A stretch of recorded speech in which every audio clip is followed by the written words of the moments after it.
It's a great song to get us going, the agricultural theme, growth. This series is, good luck getting me on the camera. I keep moving, sorry. So, for our series called Field to Table, this idea of, you got me in there? Good, because I got to go, hold on. I'm back. This whole idea of agriculture, right? Because it's new season, it's new time, it's spring, it's happening. Love is in the air, right? With the snow or something. I don't know what the analogy all is, but here we are. Crops are going in and about to go in. Precipitation is needed, and we get it, whatever form we get it. I guess we take it, and we're grateful for it. Some of you are starting garden. Who has started their garden in their house? Who are one of those people? Sorry, that sounded negative. We're one of those people who do that, who are so forward thinking and well planned. There's one group in here. That's it? We are a disappointing agricultural group, so we need this. Whew, if there's ever a crew that First Service is way ahead of you in their gardening, I'll tell you, I'm just telling you. Don't want to be competitive here, but you are not as good as First Service. So field to table, this whole idea, right? Farm to table of seed, of where does our food come from? The entire process from planting to harvest to actually eating of that produce. It is the whole theme. And that we would know what's happening in our lives spiritually. If you have your Bibles, we're going to get into John 12. So you can turn your Bibles or your phones to John 12. Last week we talked about soil, how soil was, we had something and then I hit the wrong button. We talked about soil, and in soil we talked about compost as well, and how compost, or is this the story of our lives? Compost is, oh, cool. Compost are the good stories and the bad stories. And compost sometimes is made up really not the greatest things in life, but they still mark us. And they affect our soil. They affect what comes forth from that soil. And so the whole idea of soil and being fertile soil was really the theme last week. And we also talked about this great French word terroir, where that's the stuff that makes up our soil affects what springs out of that soil, what is grown from that soil. And like grapes or coffee or anything really, you can taste the soil where it came from. You can taste the year that it happened if your palate is developed to that level, or else you can fake it that well. And so we talked about what is springing forth out of our soil in times of struggle. Like, what is the fruit of our lives in the years 2020, 2021, in times of crisis, in times of COVID? What does our life look like? What is springing, bubbling forth, growing out of this vintage of our life? Because we carry it. For service, we talked a little bit about, even if we go back to our own childhood, or you can even go back to how your parents were raised, or things like that, generationally, it affects us. It affects our story. It affects the fruit of our lives. And for some of our stories, our past has greatly affected us, even our childhood. And some of it negatively, some of it positively, some of it was just great. And that has led to this blessing where you are at in your life now. For others, it's like, for whatever reason, it's just been, I would not look back and say, some might say that was a positive time. And so it has affected my life. Maybe it affects how we parent, all those things.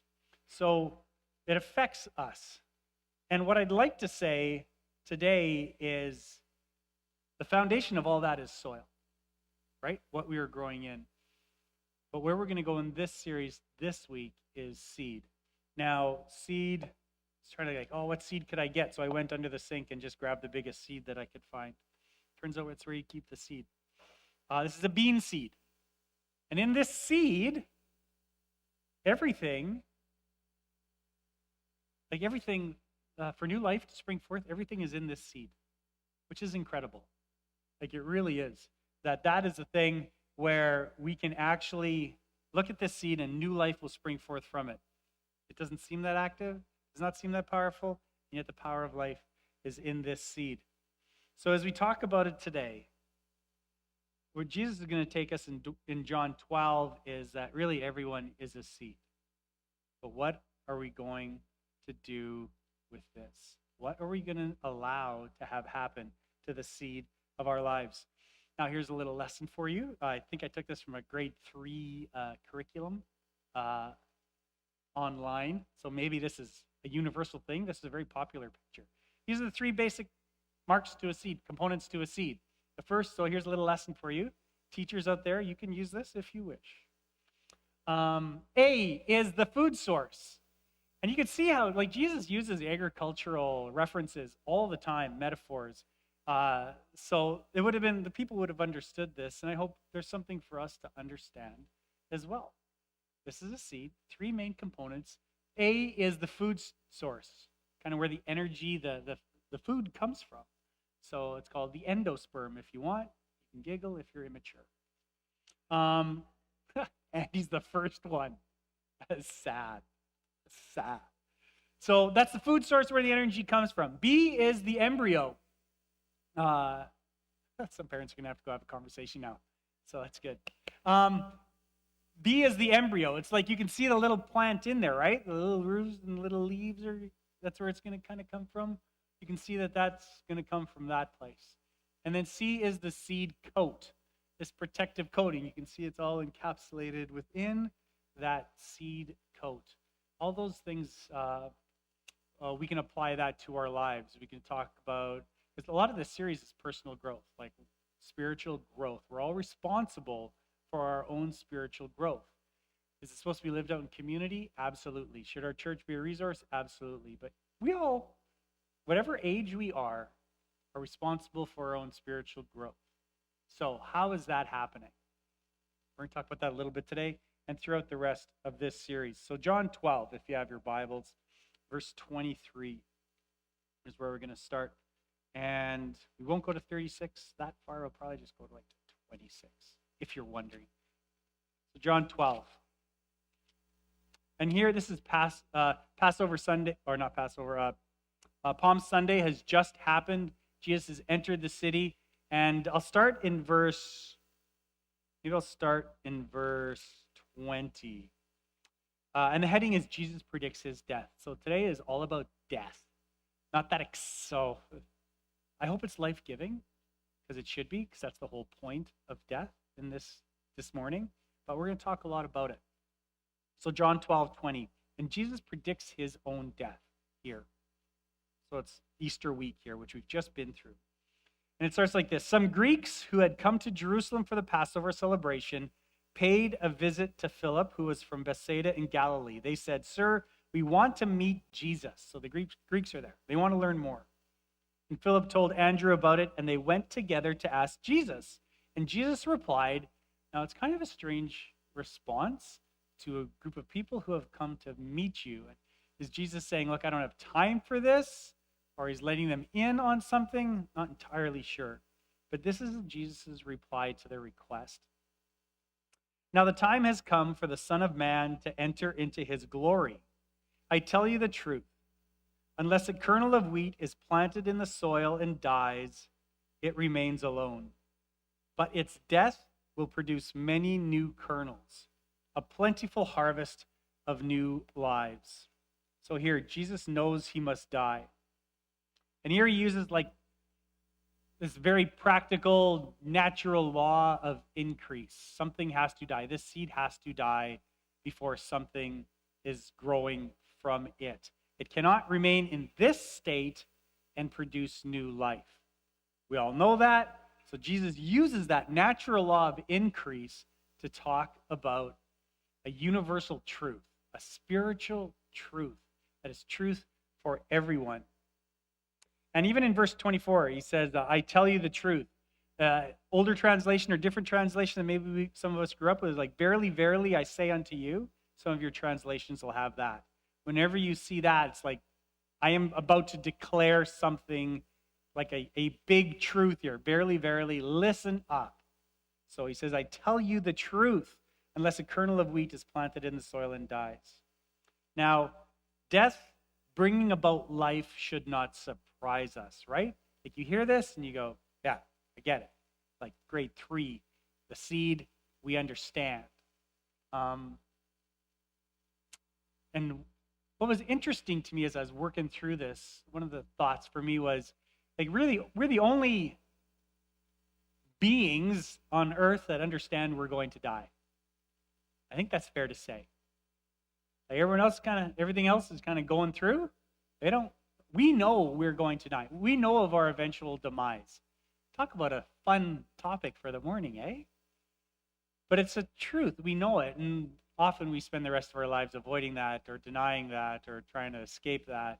But it is an eventual truth. And for some of us, we're walking through it. Our chapter of our lives has brought us to this point of death, be it through our own story, be it through the story of someone close to us. It's just, yep, we absolutely understand this. And there's a new facet to this week, this month. So we get it. We understand this truth. And new life is only triggered with death. There is a new way to be buried. If you're wondering out there, if you're like, oh, I wish there was a new way. Well, good news. There is. It's called burial pods. Have you heard of this? It's pretty cool. I have a picture. Okay, here's a burial pod. So instead of a casket, you get a pod, and they put you in there, and a tree can grow from you. Is that cool? I think some people go, that is very cool. And other people go, please, no. That is not right. That is messed up. But that is the thing. And it is happening. I do not believe Weebs offers that right now. But maybe in the future. Who knows? Maybe now they will. Now that they've found out about this. This must have been at the last mortician convention. I don't know if that's true or not. But that would probably be something, eh? Conference? Convention? I don't know. Sorry. Lovely rabbit. Okay, turn the page. Okay, so we understand, though, like that whole idea of death bringing life. A beautiful truth, terrifying truth, but the way of life. The way of death leads to new life. And just that we've just been through Easter season, where that we get that in a way this time of year that takes on all these levels and depth. That's our hope anyways. So to verse 25, those who love their life will lose it. Those who care nothing for their life will keep it for eternity. Anyone who wants to serve me must follow me, because my servants must be where I am, and the Father will honor anyone who serves me.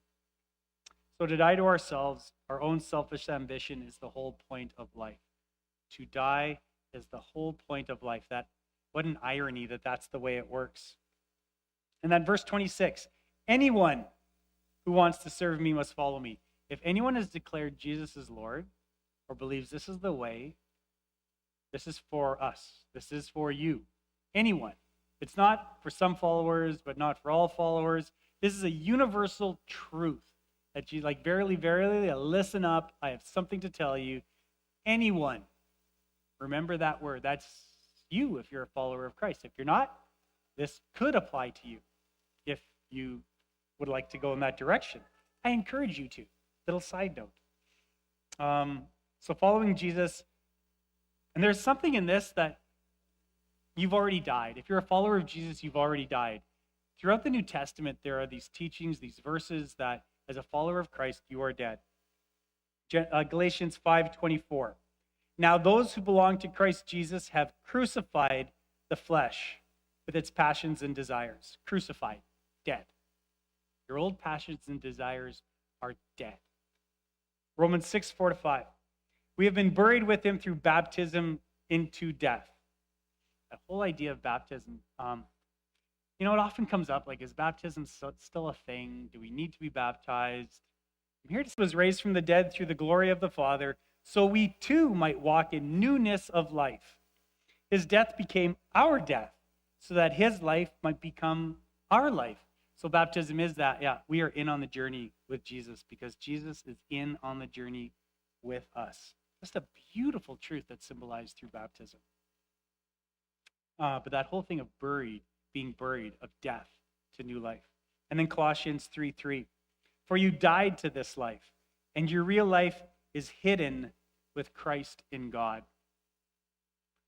It's hidden. It's folded over. It is tucked into. Like this seed, if this seed is us and my hand is Jesus, it's like we are tucked into, we are protected by. That seed coat is like Jesus protects us.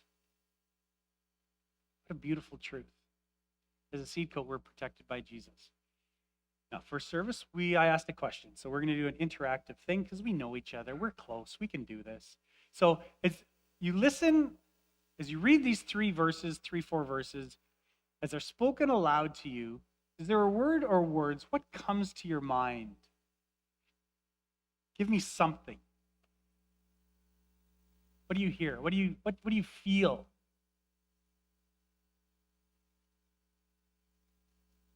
I know there's like 99 of you out there. You're registered. Belonging. Who said that? I cannot throw the bean that far. Someone's going to get a bean in the eye. I am so sorry. Belonging. Absolutely. What else? Let's go. Who wants a bean? It's free bean. You don't get this everywhere. What else do you hear? What do you feel? I won't look. Okay, you people making me angry, but that's okay. It's my issue. Do you feel positively or negatively when you hear these 4 verses? Are you just filled with just warmth or something else? If you're filled with warmth with these 4 verses, raise your hand just to your neck level. If you feel something else, raise your hand to your, what's eternal hope? So that's like hand way up. That's way past neck. Absolute hope. If you feel something else besides positive, raise your hand. Okay. I think there's absolutely eternal hope in these verses. That's the whole point of these verses. Sometimes when we read these verses, though, it can have the opposite effect. It can go, okay, the first verse. Now those who belong to Christ Jesus have really died, they've killed their flesh with its passions and desires. They're gone. How's that going for everybody? Are all your passions and desires from your old life, the old way, how you used to think, how you were messed up before, but now you're the after picture, which is incredible, no longer struggles? Verse like Colossians can be like, oh man, I still struggle. I wonder if I ever die. I'm here to tell you, if you're a follower of Christ, you've said yes to Jesus as Lord, you have died. You're dead. Your old way is dead. But the old passions and sins and desires, they're a part of the story still. It doesn't seem to play out in that verse, but it's a truth. There's something about it. Is it about being a seed and that we're hidden with Christ? That Christ protects us from all that? From the view of God, how God views us? He sees us as forgiven and washed clean. What an amazing truth. Is it Christ protecting us with that seed coat? That's a beautiful way to think about it. And I think there's truth in that. Absolutely. Now, Jesus seems to address this in Luke 9:23. It's like Jesus knows this is a part of the story. So in Luke 9:23, it says this: if anyone wishes to be my follower, you must turn from your selfish ways, take up your cross daily, and follow me. What word in there speaks to that truth? What's the word? Daily. Free bean for the front row. Worship lead Keener. That's awesome. Daily. Like, why isn't it just you need to pick up your cross and that's it? You do it once and you're done. You failure. You have to keep picking it up. There's something about the daily application. It is like, yeah, you're dead and you have to die daily. You have to pick up your cross daily. Like, Jesus understands the significance of the struggle. Not that the beautiful truth of you are dead to the old ways. Like those Romans verses in speak to baptism. And we're going to offer like baptism membership classes in a few weeks. So be ready to go. Be awesome. But he speaks to baptism. And I remember, and I've shared the story many times, of when I was baptized, I hoped that when I stood in the water, I was the old self. And just like it says, I'm brought up to new life. I died to that old self. And when I come up, I will be a new person. And Gerald will no longer suffer from all these temptations, right? I'm just going to be the new person. It's going to be great. Here we go. And I come up out of the water.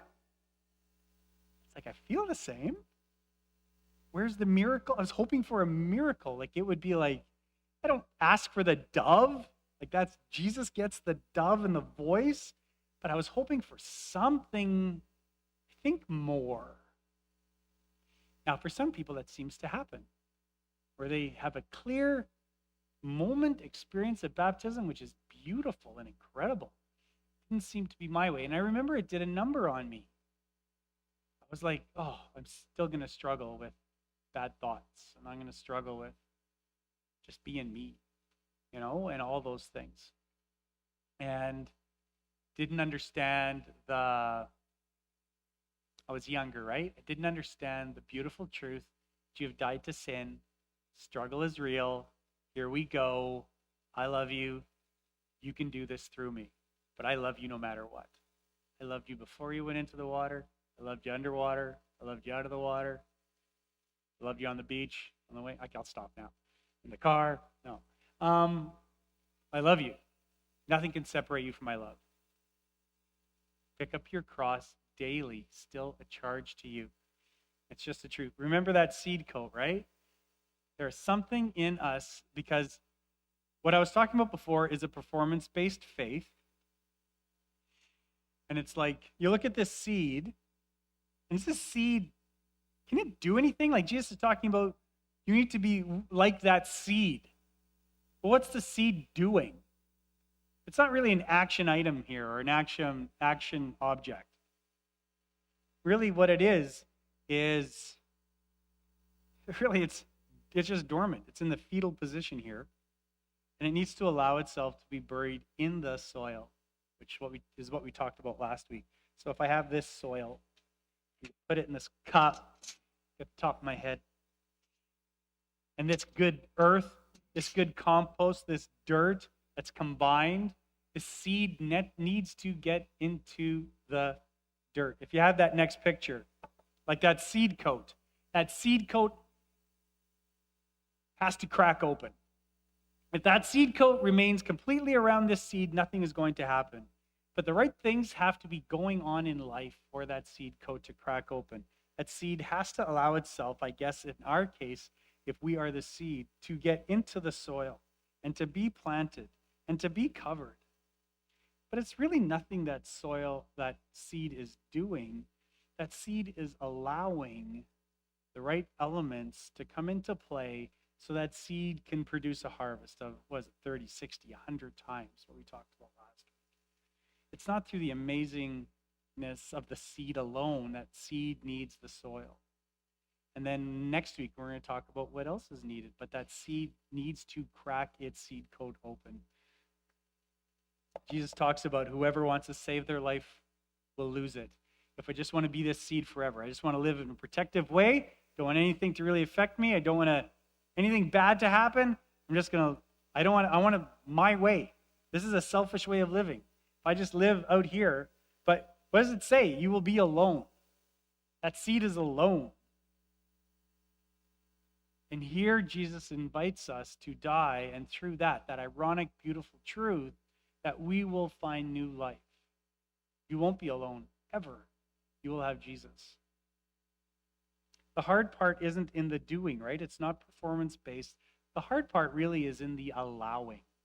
Following Jesus is an allowing act, allowing Jesus to love you, allowing Jesus' grace to wash over you, allowing Jesus to plot the way out for you, allowing Jesus to crack your protective seed coat open.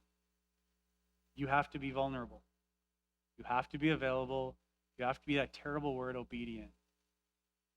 And then it's the daily act of, will I pick up my cross? Will I allow myself to be loved by Jesus, to let Jesus plot the way out for me? It's allowing ourselves to be planted. We talked last week as well as personal application in this truth, and there's always us application. And I want to again encourage you. We get reading our Bible or listening to something, a good podcast, reading a good book. Oh, what's this mean for me? What is God telling me through me? What's that improvement I need to make? There's something about reading, and we always need to figure out how it applies to ourselves. But there's always is, how does this apply to us? There always has to be an us application as well. So if you're a part of a church, that's the church you're a part of. How does this apply to my church? Or I guess sometimes it could apply to your family or a group of friends as well. How does this apply to us?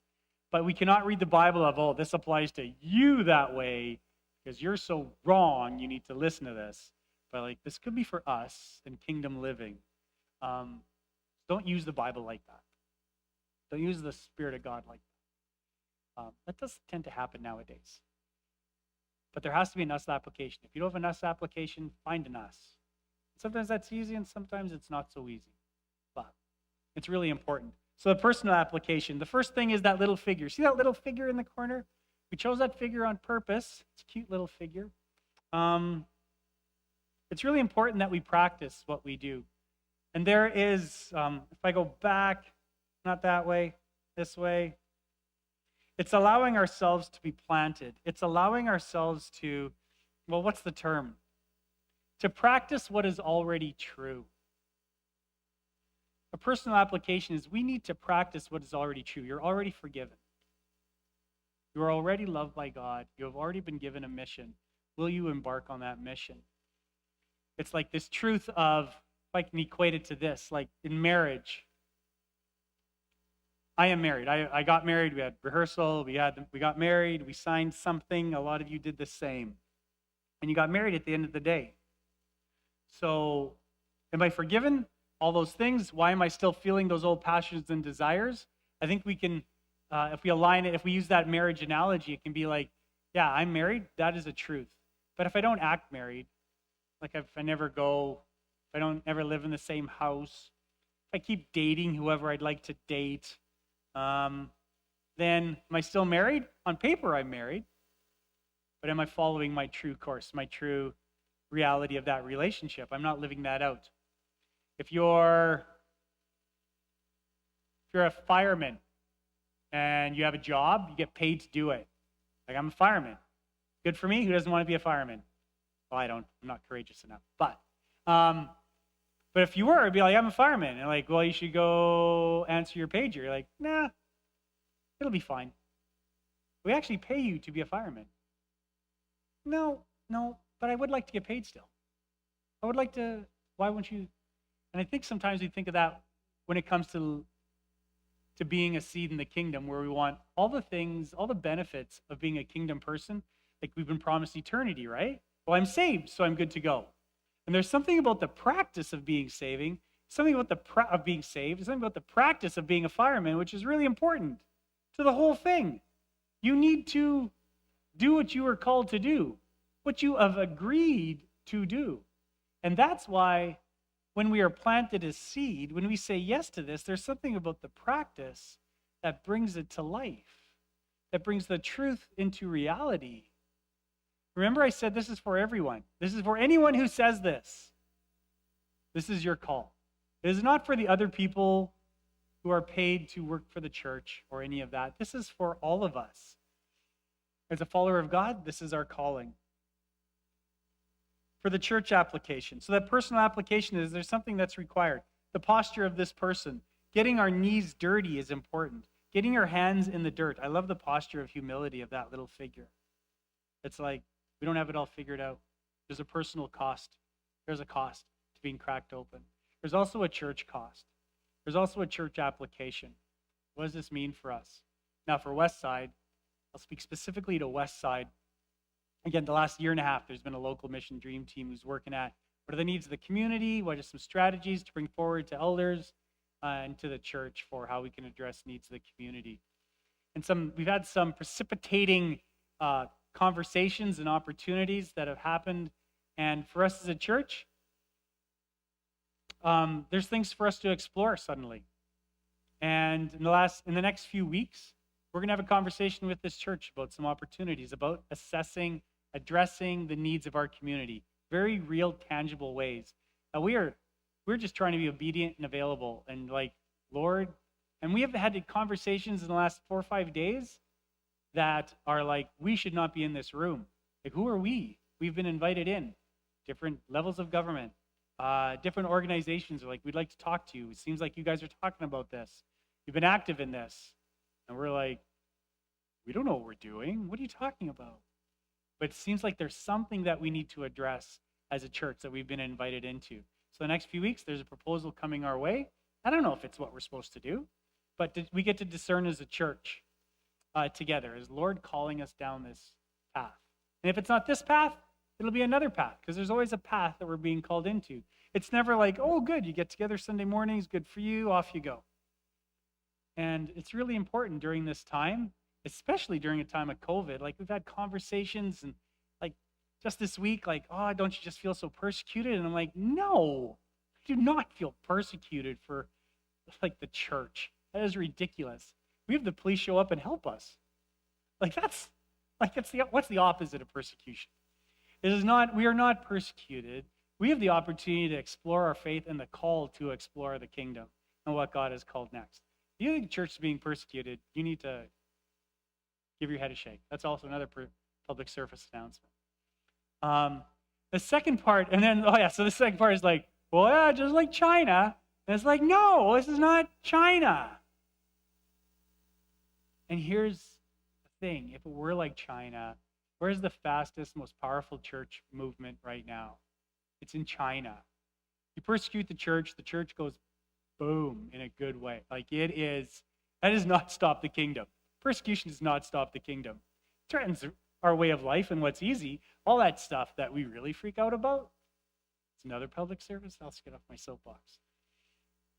But as a church, we're being called. And it's not to fight what we can get angry about. That is not it.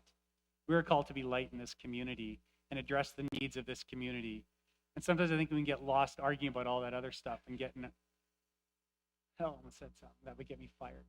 Something that gets us so bent out of shape that all our energy is this direction when we are supposed to be available and have our seed cracked open and be vulnerable and love and be the light and show that Jesus is the eternal hope of the world, that you do not have to lose your life. There is eternity that's available to you.